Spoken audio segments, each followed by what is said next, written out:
Okay, I thought I would make a video, and this one will probably be a pretty long one. Um, Doing one of these finals that are posted on the syllabus. This one is from May 1st, 2018, which you can see, and it'll look very much like this. Please beware that you want to sign this thing and sign every page and then fill this in as we have done for the other 4 exams. Okay, so there's a lot of problems, somewhere around 40 problems, so let's get to it.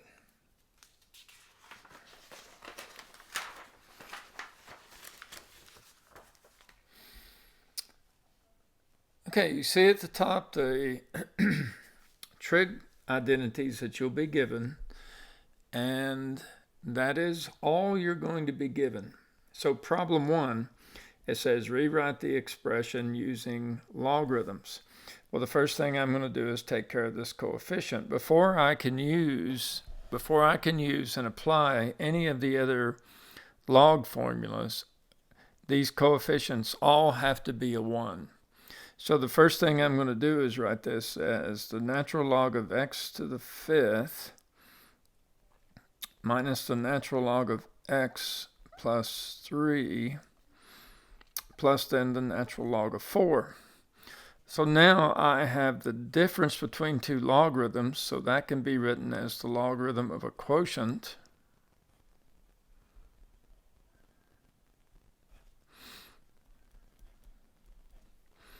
And now I have the sum of two logarithms, which we can write as the natural log of a product. So this would be the natural log of 4x to the 5th x plus 3. So you had 3 basic log formulas. The log of m plus the log of n is the log of the product. Log of m minus log of n can be written as the log of the quotient. And then finally, the log of m to the r power is r natural log of m. So those are the 3 basic logarithm formulas that you'll be asked to use. Okay, problem 2. Problem 2, factor completely. Now notice I've got 4 terms, so it's going to be difficult to come up with the factorization of this. So my game plan is, when I'm given something like this, I'm going to look at the first 2 terms, and I can take out an x squared, and that will leave me an x plus 4. And then now notice that if you take and factor out a minus 5, you have x plus 4. So see, I've done a lot here. I began with 4 terms, and now I've got 2 terms. But I'm not finished yet. So notice now that I've got a common factor of x plus 4, so this is x squared minus 5 times x plus 4. Okay, well, am I finished? No, because this can be factored as x minus the square root of 5 times x plus the square root of 5 times x plus 4. Okay, I can think of this term as x squared minus the square root of 5 squared. And then that factors as the difference of 2 squares like this.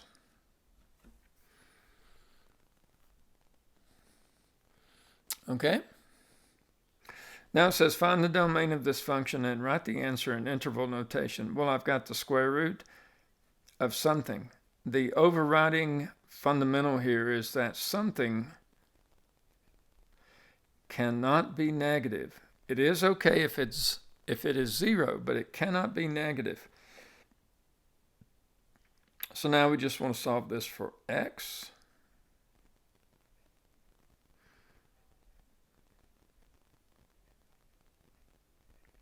So I get x is greater than or equal to 7 over 2.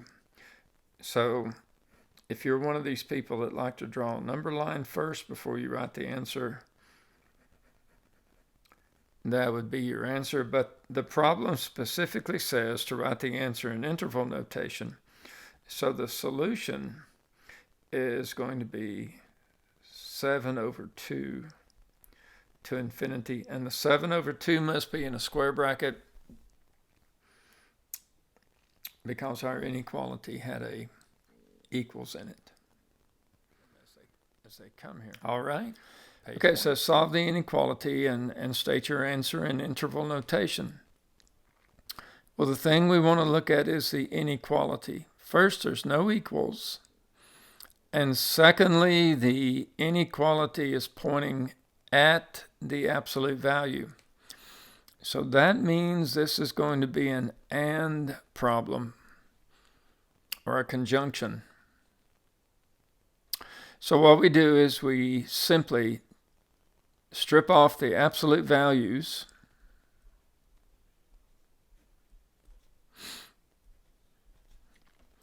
So we want to solve this, and then at the same time solve what happens when we strip away the inequalities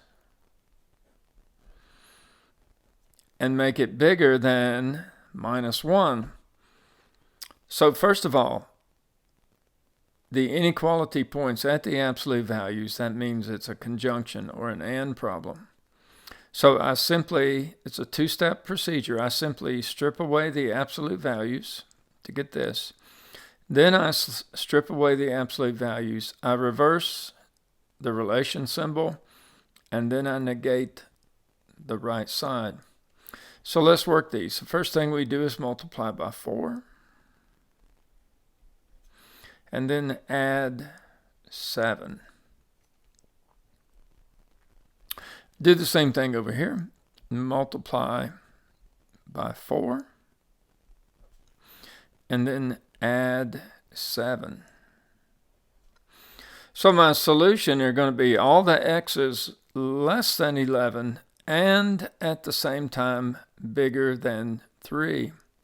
So one way to do this is to look at 3 number lines. So here this is x less than 11. So I'm going to put an 11 right here on all of them. Now it does not include 11, so I'm going to do this. Now take the x greater than 3, so I need a 3 on all of them. Okay, so that's going to be x greater than 3.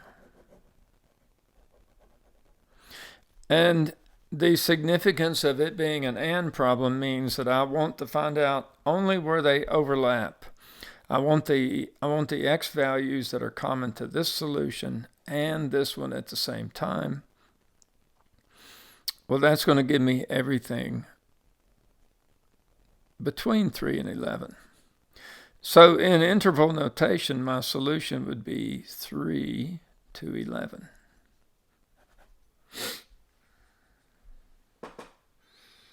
Now, if it had been an OR problem, if this had been pointing this way, then everything is the same, except what's going to happen is you're going to get everything to the right, everything to the left. So it's going to be everything opposite this. It won't be anything in the middle. It'll be what's on each end. And it will be an OR problem. Now find the difference quotient. Well, that's a fancy word. First of all, fraction are a fancy phrase. Quotient means fraction, and difference means to subtract.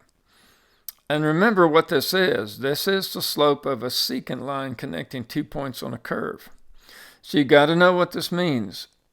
What does f evaluated at a plus h mean? Well, if you recall, that means over here in f, everywhere I have an x, I'm going to put a plus h. So this is going to be 4 divided by a plus h plus 8 minus now. F of a, that means I want to replace x with a everywhere I have an x.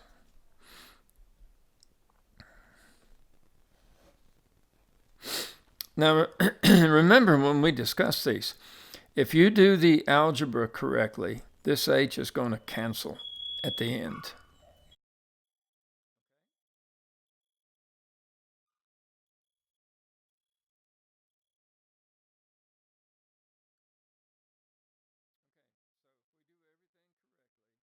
This h will cancel when we finish the algebra. So all I want to do is upstairs get a common denominator. The common denominator will be the product.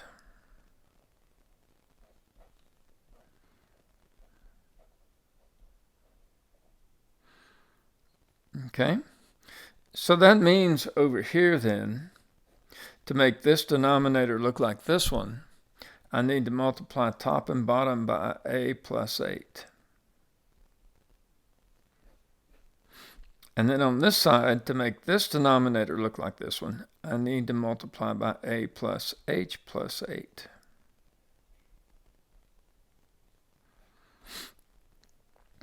So that's going to give me 4 times a plus 8 minus then 4 times a plus h plus 8. And then that's all over h.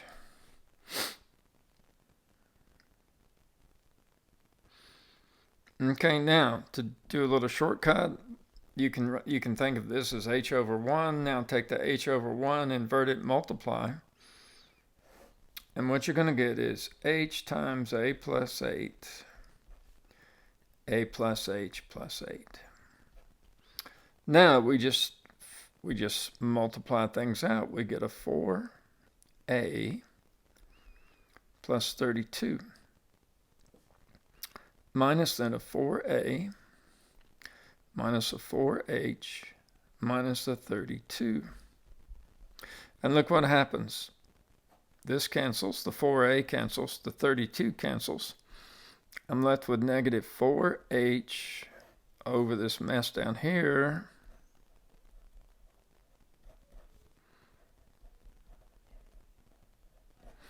And just like I told you earlier, if you do your algebra correctly, that h has to cancel. So we end up with a negative 4 over a plus 8, a plus h plus 8.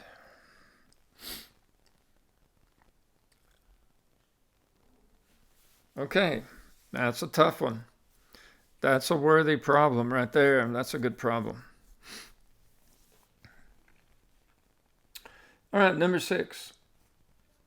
We want to write equations for horizontal and vertical asymptotes, if there are any. If there are any. Okay, let's do the vertical asymptotes first. We get those from the domain. So I'm going to take this one,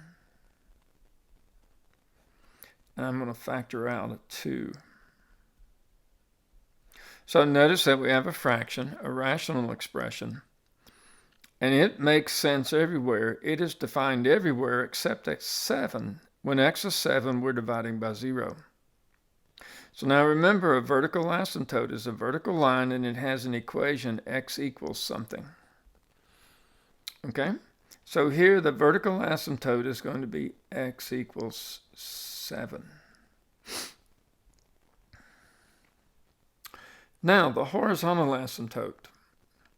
You're going to have a horizontal asymptote when the degree of the polynomial upstairs is the same or less than the degree downstairs. So since they're equal, we will have a horizontal asymptote. We will have a horizontal asymptote. And what we do, let's go down here and do this. This is 3x minus 4, 2x minus 14. And all that matters is the power of x downstairs. We take the biggest power of x and we multiply by 1 over that.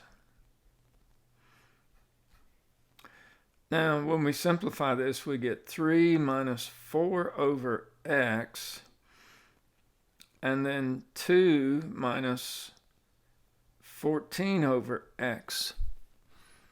And see, now for a horizontal asymptote, we're interested in what happens as x goes to minus infinity or x goes to plus infinity. And when that happens, 4 over x and 14 over x drop out. They become insignificant.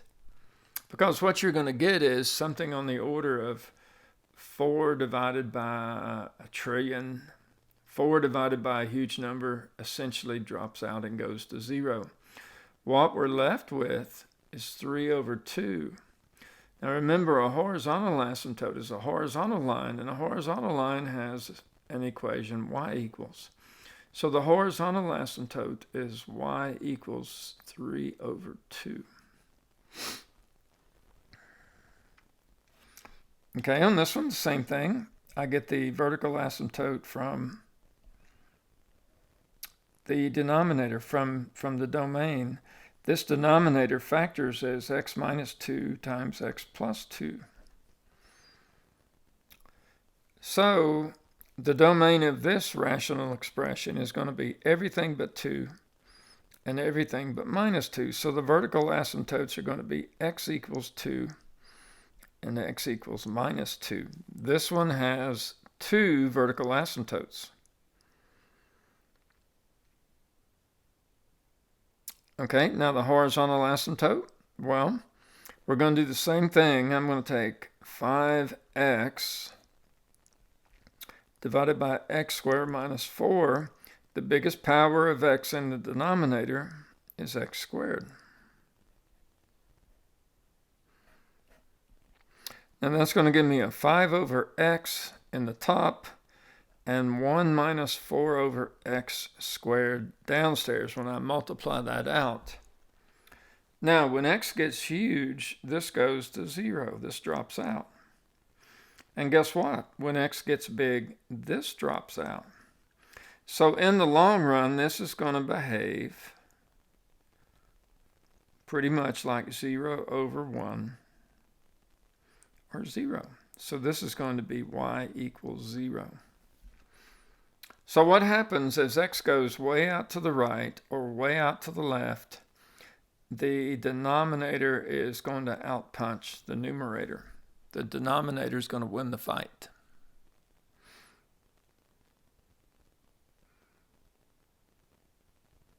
Okay, pretty tough page. Pretty tough page. Let's see what's on the next. All right, 7's a fun problem. Now it says solve the inequality by using a sign chart and write your answer in interval notation.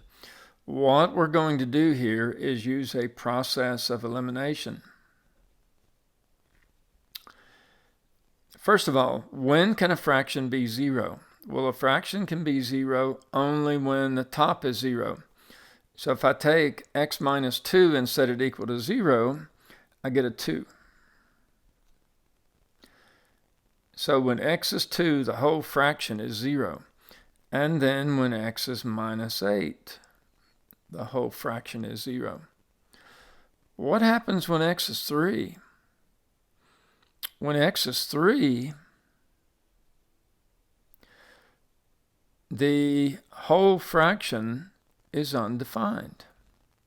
So I know the two numbers which make the whole thing 0, and then I know the number which makes it undefined. If I pick any other number and plug in for x, I have to get a plus or a minus, because I've identified what numbers give me 0, and I've identified the number which makes it undefined. So I'm going to start at the left and pick random numbers from these intervals and plug in. And I don't care what I get, except I want to know if it's plus or minus. So over here, I'm going to pick minus 10. Minus 10 plus 8 is negative. Minus 10 minus 2 is negative. Minus 10 minus 3 is negative. Now, I've got 1, 2, 3 negatives. Anytime you have an odd number of negatives, there you are. It's negative. Pick a number in here. A good number in here would be 0. If x is 0, that's positive now. That's negative, and that's negative. Now I have two negatives, which means the whole fraction is going to be positive. Now you might say, well, okay, what are you going to do now? There's nothing between 2 and 3. Well, we know better, don't we? There are actually infinitely many numbers between 2 and 3. So I'm going to pick 2.5. 2.5 plus 8 is positive. 2.5 minus 2 is positive. And 2.5 minus 3 is negative. So I've got two positives and one negative, so everything is negative. Finally, pick something bigger than 3, like 4. And if I pick 4 and plug in for x, everything is positive. Now, what was the question? Well, the question was, find the numbers that you can plug in for x so that you get greater than or equal to 0. Well, the intervals are going to be where the plus signs are. So you would have minus 8 to 2, and then 3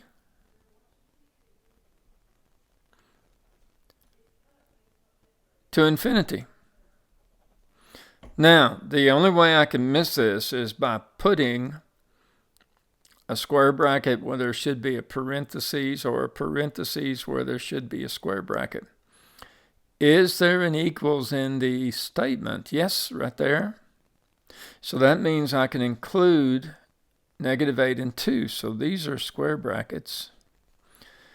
Now, I cannot include 3, can I? Because the fraction is undefined there. Love those problems. It's just a process of elimination. Again, find out the values which make the fraction 0. Find out where it's undefined. And then anything else you pick to substitute in for x has to give you a plus or a minus. And that's all you care about. You don't care if it's plus 2 or minus 8. Just plus or minus for the value for the whole fraction.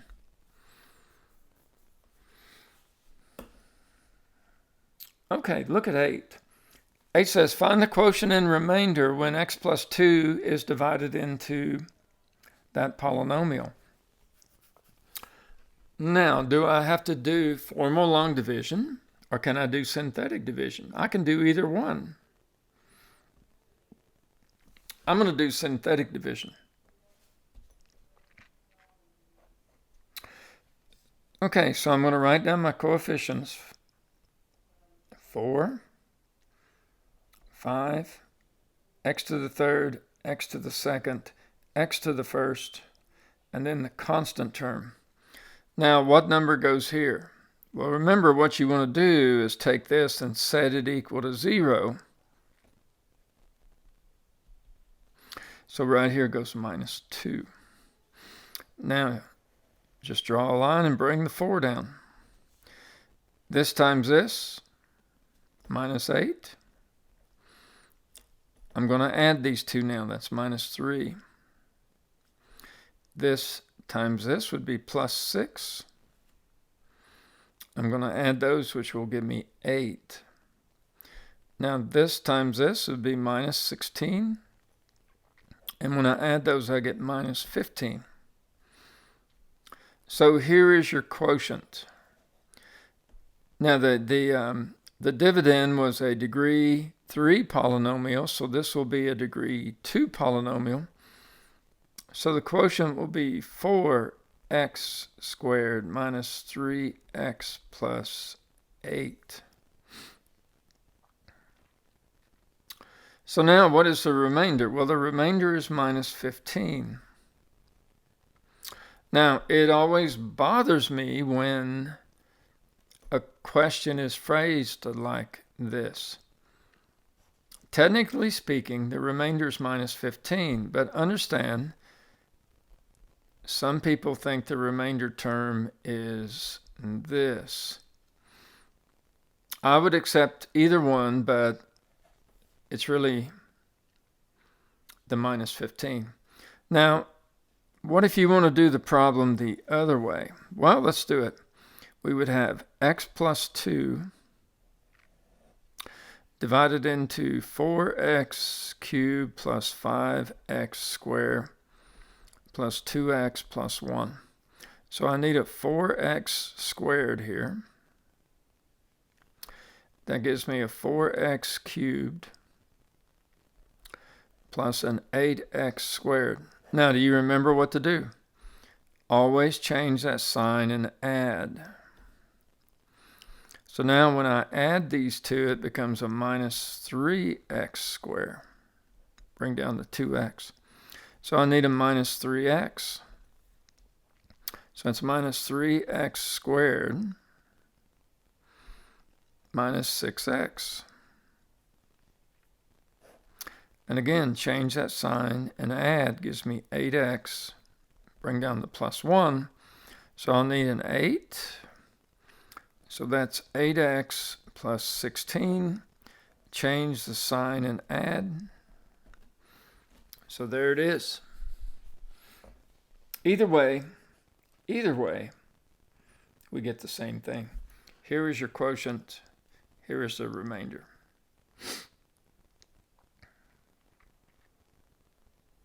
So between now and when we have the exam, or between now and Wednesday, let's check this and see what the textbook says when it wants a remainder term.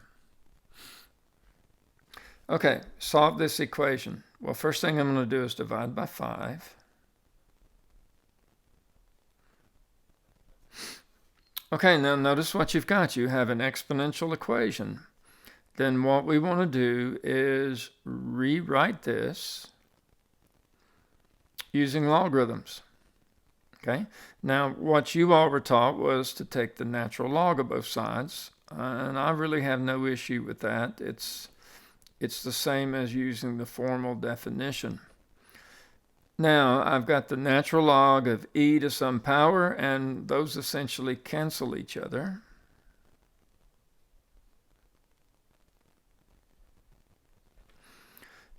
So x is then going to be 8 plus natural log of 11.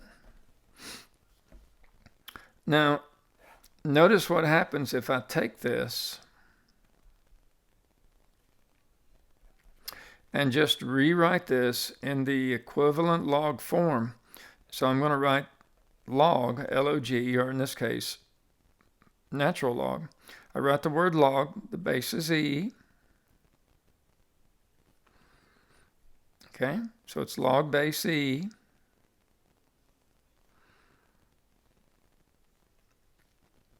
Right?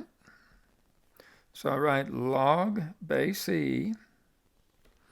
The 11 goes here, and this is going to be put here. And that leads to the same thing we got before. So if you just want to use the formal definition, you can. All that happens when you rewrite this in the equivalent log form is you skip that step.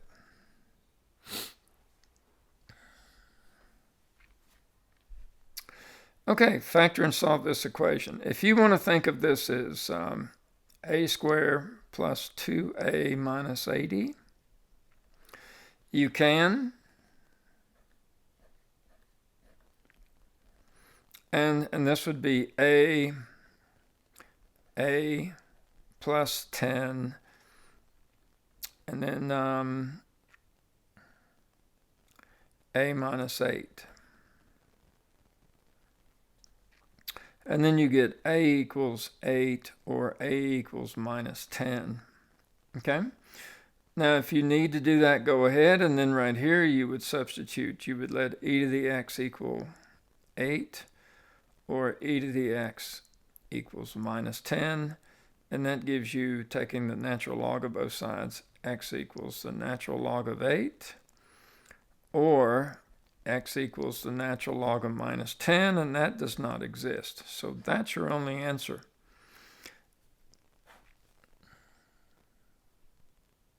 And here what I did, I substituted a in for e to the x. So I let a equal e to the x in that. Now, if you're confident enough, or if you see this, you can just do the same thing here.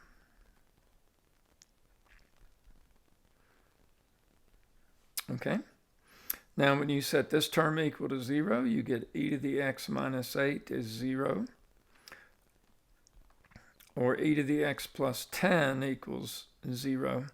This gives you e to the x equals 8. Take the natural log of both sides, you get x is the natural log of 8. Or e to the x equals minus 10, and then x is equal to the natural log of minus 10. But remember the argument, the domain of the natural log function has to be positive numbers. So that does not exist, and you end up with x equals the natural log of 8. Okay. Halfway finished. Page 4 of 8. That page not too bad. I think the previous page was harder. We got one of these. Isn't that lovely? So you want to rewrite this, and we know what to do. We can do this in our sleep. I'm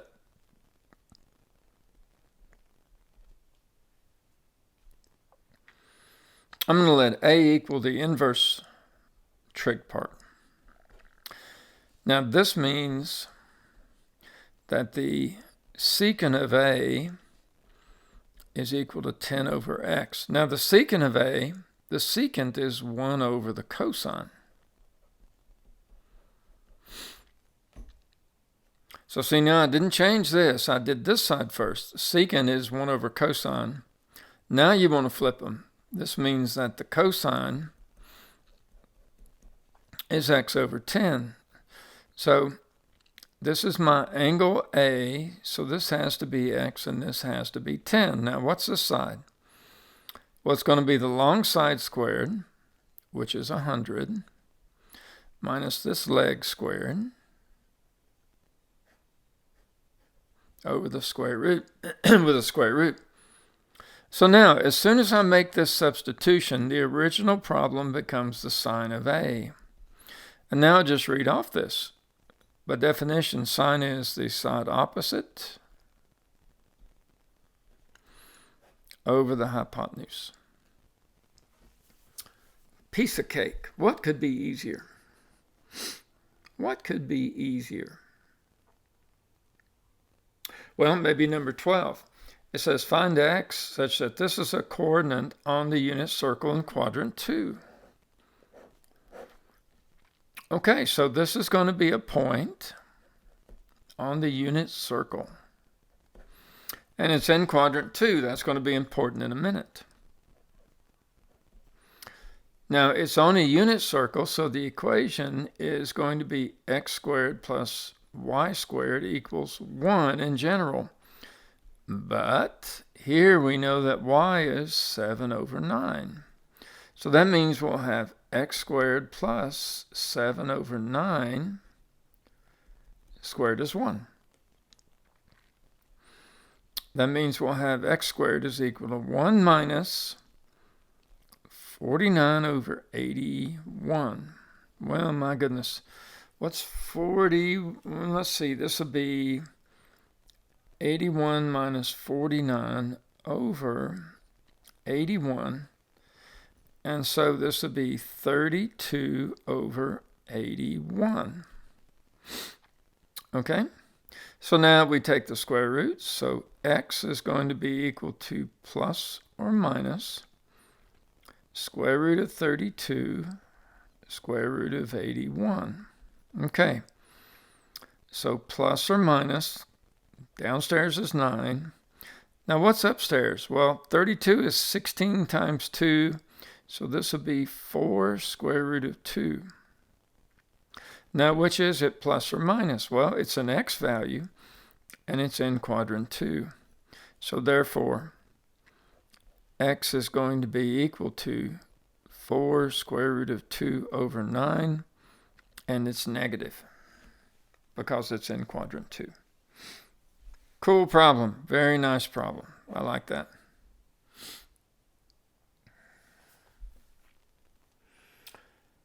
Now, write the equation of the line in slope-intercept form that goes through the point minus 20, 30, and has slope of 2/5. Now, slope-intercept form is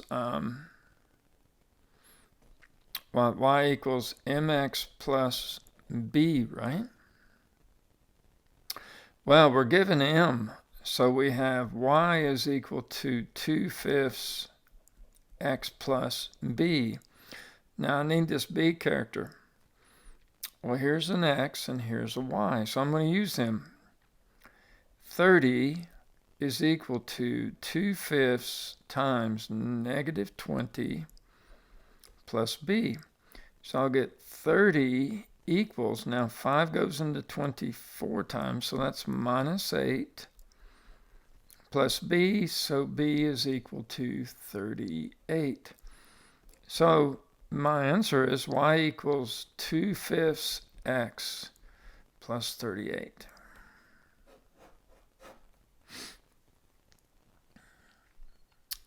Pretty sweet. Solve this equation using the quadratic formula. Well, if we have ax squared plus bx plus c is equal to 0, then the quadratic formula says x is equal to minus b plus or minus the square root b squared minus 4ac over 2a. Now in this problem, a is 3, b is equal to plus 8, and c is equal to plus 2. So minus b is minus 8. Now b squared is 64 minus 4 times 3 times 2 over 2 times a, so that's going to be 2 times 3. So negative 8 plus or minus 64 minus 24 over 6. So negative 8 plus or minus the square root of 40 over 6.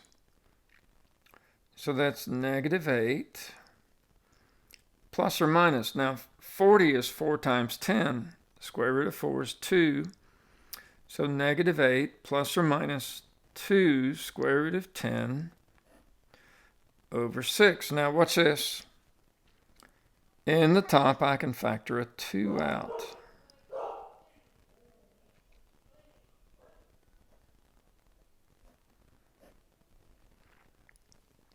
See that? I can factor a 2 out. And now I can cancel that 2 to get me a 3. So my answers are x is equal to negative 4 plus or minus the square root of 10 over 3. Now that's two numbers. One number is negative 4 plus the square root of 10 over 3. And the other number is negative 4 minus the square root of 10 all over 3. Quadratic formula, piece of cake. Piece of cake. Just be careful down here. Don't cancel like this, or don't cancel just here. If you're going to cancel, factor it out of both terms like I did there. Perform the indicated operation and simplify. Okay, well, I'll do that. X plus 1. Now this is just an exercise in factoring.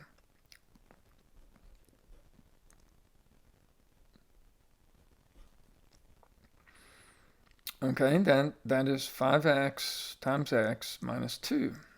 Okay, now I'm going to change this into a multiplication problem. So I'm going to invert it, flip it, and multiply. So how does that factor? Well, let's see.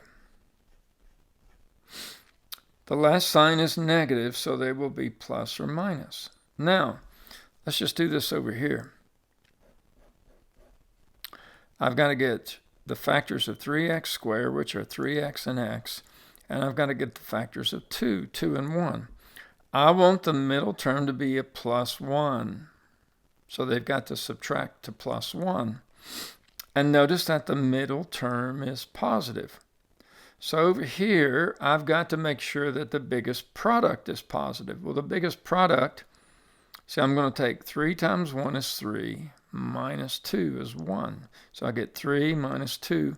I've got to make sure this biggest product is positive because this term is positive. So I'm going to put 3x here and the 1 here.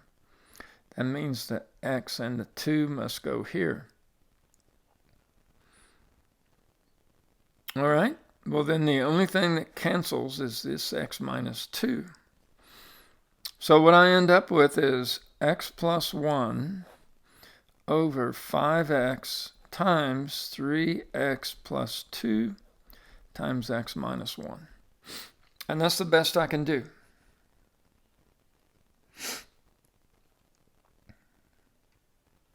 Okay, compute and simplify your answers. Well, I'm drawing me a circle to get ready. I want the sign of 0. 0 is right there. Remember, the sign is a y value. I'm going to use a unit circle, so that's 1 and 0. So the sign of 0, that's an angle. I'm looking for that y value, so it's 0. The cosine of 180 right here. That's negative 1 and 0. Remember, the cosine is an x value, so the cosine of 180 is minus 1. Cotangent of pi over 3. Now that's equal to the cosine of pi over 3 sine of pi over 3. The cosine of pi over 3 is 1/2. The sine of pi over 3 is square root of 3 over 2. So that's going to be 1/2 times 2 over the square root of 3. That cancels. That's 1 over the square root of 3. Now rationalize it. So I get square root of 3 over 3. Secant of minus pi over 3. Now remember that the cosine and secant are even functions. That means that the secant of a negative angle is just the same thing as the secant of the positive angle. That's what it means to be an even function. So this is going to be 1 over the cosine of pi thirds. That's going to be 1 over 1/2, which is 2. Cosecant of 3 pi over 4.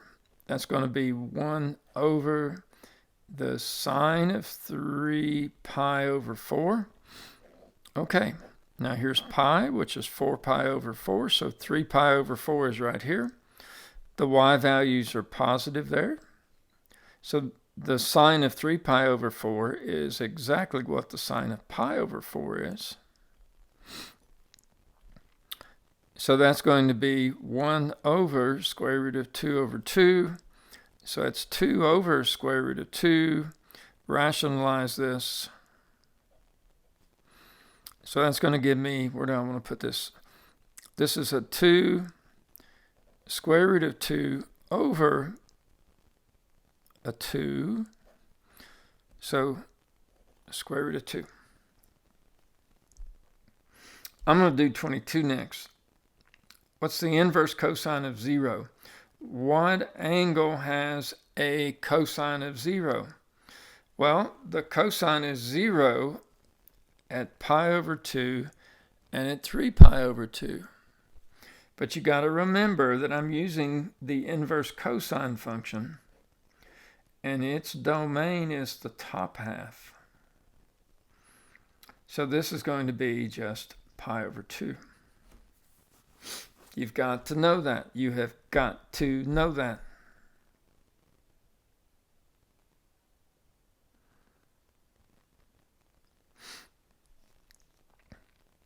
Okay, now 21.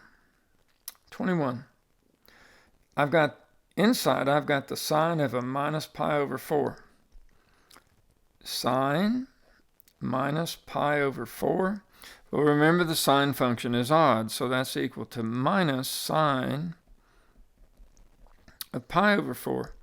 So that's a minus square root of 2 over 2. So this becomes the inverse cosine of a minus square root of 2 over 2. Now remember, just like we did in 22, the domain is quadrant 1 and quadrant 2. So the question is, what angle has a cosine that's negative square root of 2 over 2? Well, where is the cosine negative? It's in quadrant 2. And what angle has a cosine of square root of 2 over 2? Well, that's pi over 4. So I'm looking for the multiple of pi over 4 in quadrant 2. So this would be 3 pi over 4. Now, I'm going to say a word right here. I used the fact that the sine function was odd. You don't have to. Minus pi over 4 is right here. Minus pi over 4 is right here. So right here, I'm looking for the sine of pi over 4, but it's going to be negative. So this is going to be a negative square root of 2 over 2. Do you see that? Just covered up. The sine of pi over 4 is square root of 2 over 2. And since it's down here, this is minus pi over 4. The y values are negative. So whichever way you want to think of that, that's fine.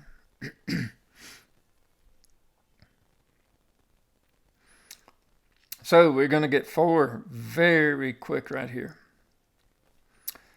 So problem 23. Find f evaluated at 4. That means we want to put a 4 right here. Well, 4 minus 3 is 1. The natural log of 1 is 0. Write the domain. Well, this has to be positive. You can't take the logarithm of the negative, and you can't take the logarithm of 0. So what we must have x minus 3 greater than 0,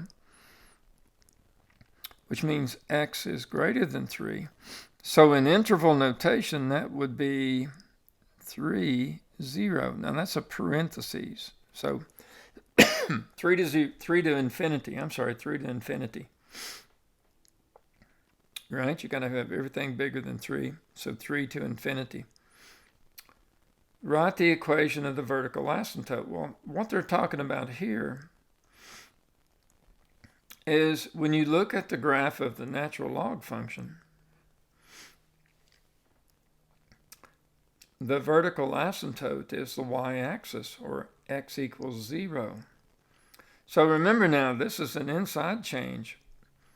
If you compare this function to this one, all we did was replace x with x minus 3, which means this one now, instead of being at 1 here, it's going to be shifted 3 units to the right, to 4. Well, x equals 0, the vertical asymptote is also shifted 3 units to the right. So the vertical asymptote is going to be x equals 3. Because x equals 0 is also shifted 3. So to graph this, well, piece of cake.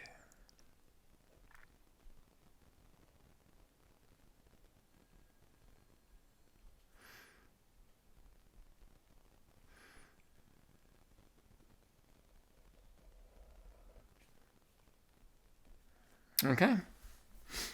So all I did was take my reference curve, which is the natural log curve, and shift it 3 units to the right. Trig equations. Okay. Find all the solutions to this equation. Well, I'm going to add 1. Now divide by 4. Take the square root.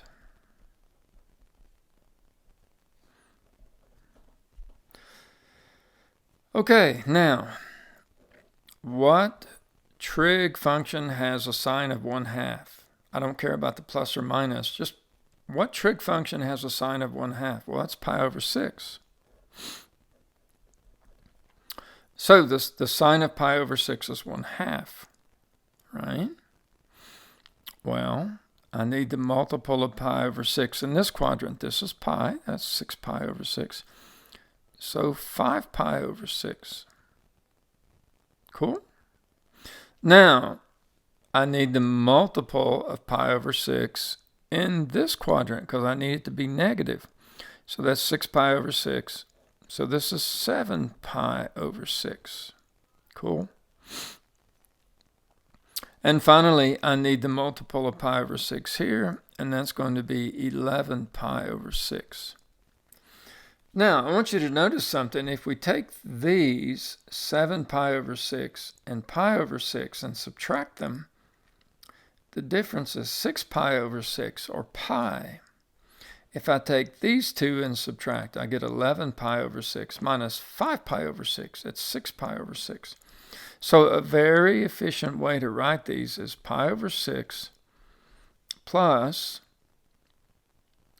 pi k. And that gives me this one and this one. That's all of them. I'm going to put a comma then, and then I'm going to take 5 pi over 6 plus pi k. And that's going to give me this one and this one. And that's all of them. That's fun when that happens. Holy moly, look at what this one is. Given this crazy thing here, this is a piecewise defined function. So for x less than 1, now see everything's happening at 1 here. When x is less than 1, then we're plugging those numbers, all the numbers less than 1, we're plugging them into here. For instance, what's f of minus 4? Well, we would plug minus 4 into this because minus 4 is less than 1. So I end up with the absolute value of minus 4, which is plus 4. Now here, what's f of 1? Well, when x is greater than or equal to 1, I'm on this piece.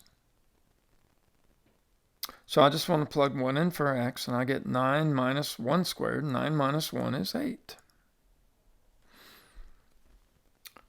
Wow, we want to graph this. Okay, so here's what I'm going to do.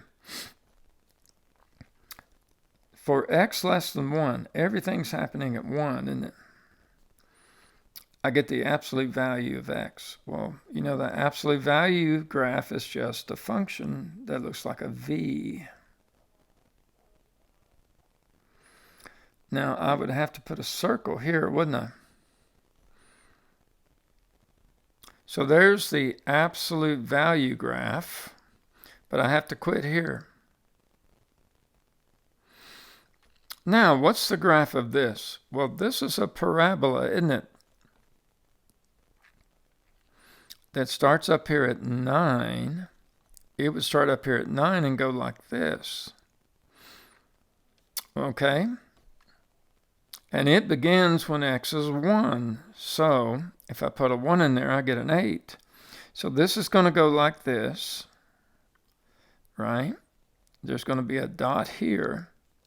And then the curve is going to continue. Now, oops. Okay. Now, this part of the curve is not there, right? Because if I left that there, this would not be a function. So now you would do this with a pencil, but I don't have a pencil. I'm just going to use some whiteout.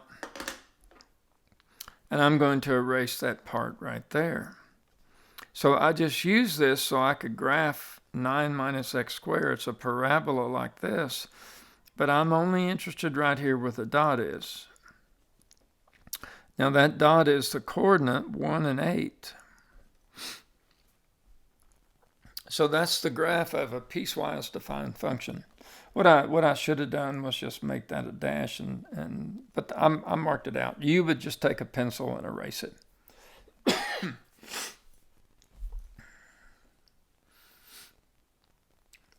Okay, what have we got here? For 29 through 33, use the information that cotangent theta is 2/5 and sine theta is positive. Now, wait a minute. What do they want here? Sine is positive, which means I'm here and here, but the cotangent is positive. That means I'm in quadrant 1. Okay, So this is theta. Now, if cotangent is 2/5, that means tangent is 5/2. So that's a 5, and that's a 2. Now, what's the side going to be? Well, it's going to be this side squared, 25, plus this side squared, which is 4. So this is going to be the square root of 29. So, okay, label the sides. I did. Compute the value of cosecant. Well, now remember, cosecant is 1 over sine. The sine would be 5 divided by the square root. So the reciprocal is the square root over 5. Compute the value of cosine. Well, that's 2 over square root of 29. So that's 2 square root of 29 over 29 to rationalize that thing. Compute the sine of 2 theta. Well, the sine of 2 theta is 2 sine theta cosine theta. So that would be 2 times 5 over the square root of 29 times 2 over the square root of 29. So I'll get 20 over 29. Now, compute the tangent of 1/2 theta. Well, that was given, wasn't it, somewhere back here? There it is. The tangent of theta over 2 is 1 minus the cosine over the sine. So this is 1 minus the cosine of theta over the sine of theta. So this is going to be 1 minus the cosine, which is 2 divided by the square root of 29, divided by the sine of theta, which is 5 over the square root of 29. Now, what I'm going to do is simply get a common denominator.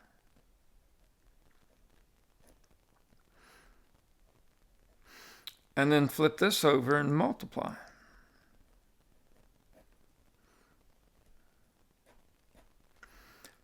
So I end up with the square root of 29 minus 2 over 5. Okay. A wire runs from the ground to the cell tower. Well, I'm going to assume this is level ground, so that's not around here, but maybe it's where I grew up, where everything's level. So a wire runs from the ground to a cell tower. The wire is attached to the cell tower 200 feet, so this is 200. The angle formed between the wire and the ground is 45. How long is the wire? Well, I've got an angle and I've got the side opposite. That means I want the sine function.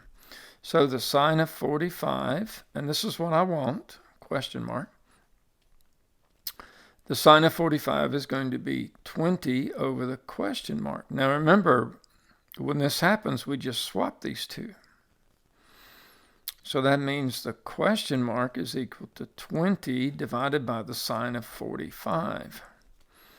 So that's going to be 20 divided by the square root of 2 over 2.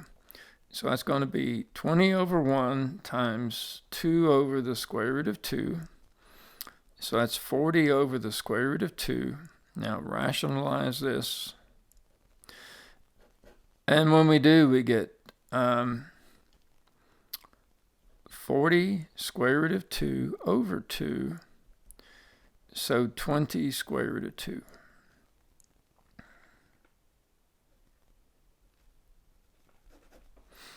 There it is.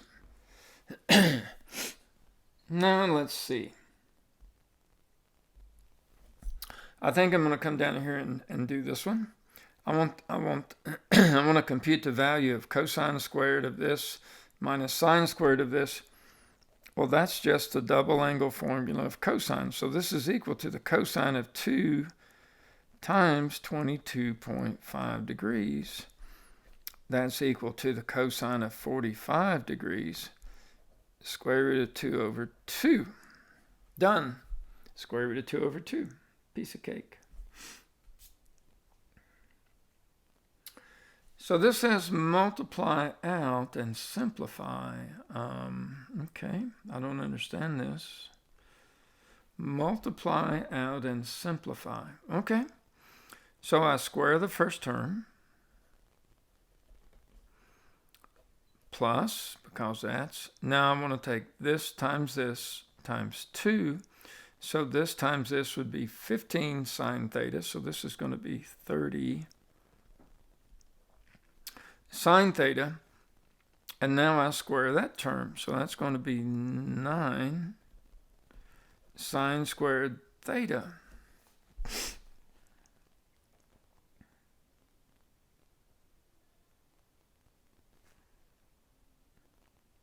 I don't see anything else to do to it. Multiply out and simplify your answer. Well, there's nothing you can do here with this. I don't see what there is to that. That's my answer. I don't understand that question. Now we've got a lovely right here, don't we? This is pretty. This is pretty. Okay. It says sketch one period of the graph of this function, labeling the x and y axis carefully. Well, okay. That's carefully labeled. That's not what they meant, but that's okay. Now, I'm gonna do this right up here. If you remember what's in the textbook, when you have this,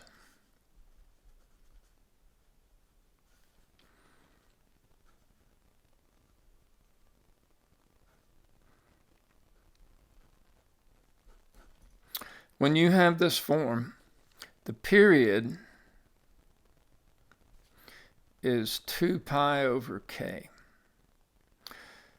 So in this problem, k is 1/4. That means we'll have 2 pi over 1/4, or 8 pi. So I'm going to get one cosine curve over any interval that's 8 pi units long. Make sense? Now the phase shift, the phase shift is simply this number right here.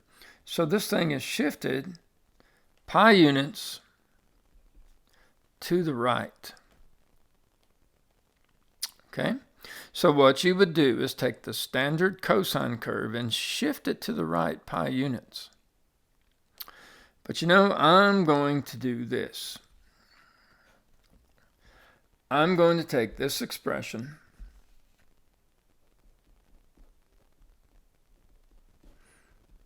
and I'm going to set it equal to 0. Because see, what I'm going to use is my reference cosine curve.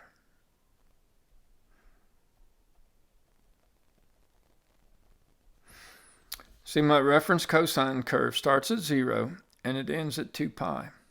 So I'm going to solve this. Multiply each side by 4. Now solve that and I get x equals pi. So my reference curve starts at 0. This curve is going to start at pi. Well, that agrees with our phase shift, doesn't it? See that? That agrees with our phase shift. Now, I'm going to take this expression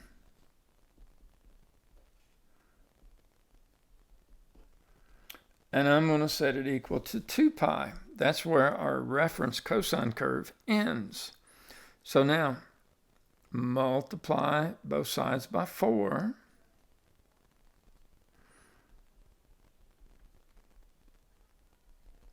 Now add pi. And I get 9 pi. So look, this says that my cosine curve is going to start at pi and it's going to end at 9 pi. If I subtract those, 9 pi minus pi is 8 pi, which agrees. So here's what I'm going to do. On this piece of paper, I'm going to say that's pi. Okay, that's pi. And then I'm going to go out here to 8 pi. Really 9 pi, right? Starts at pi, ends at 9 pi. Now the amplitude here is 3. So instead of it being at 1, it's going to be up here at 3. And it's going to go down to -3. So I'm going to go up here. I'm going to go right up here. And it's going to begin right there. It's going to be this cosine curve shifted over. Now, we know it's going to be right here. At the end, it's going to look just like this. Okay, where is it going to cross the axis? And when is it going to be at the low point? Okay, well, now think about it. It's going to be at the low point halfway through the period. Well, half of 8 pi is 4 pi. So if I go here and go halfway, which would be 5 pi,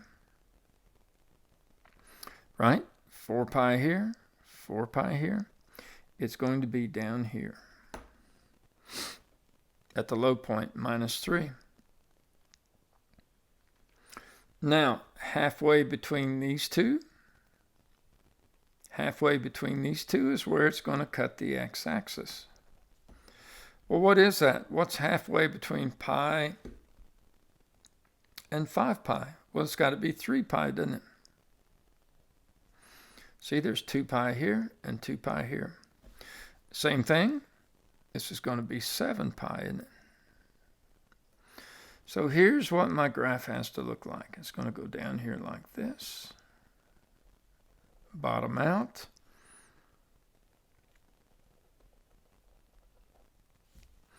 That's what it's going to look like. Now, what if you just don't see all that? Well, look at your reference cosine curve. I know at pi over 2, my reference curve, at pi over 2, my reference curve is 0. So what I could do, I could take this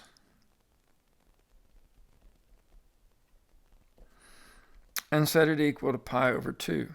Now multiply by 4 and add pi. That tells me at 3 pi right there, it's going to be 0. Okay, now I could do the same thing. I could take this, and then I know at the reference curve, my reference curve is 0 again. My reference curve cuts the x-axis at 3 pi over 2. Multiply by 4, that gives me 6 pi. X would be 7 pi. Right there. So the x-intercepts as coordinates. So the x-intercepts are going to be 3 pi and 0 and 7 pi and 0. The maximum points are going to be pi and 3 and 9 pi and 3. The minimum points, 5 pi and -3.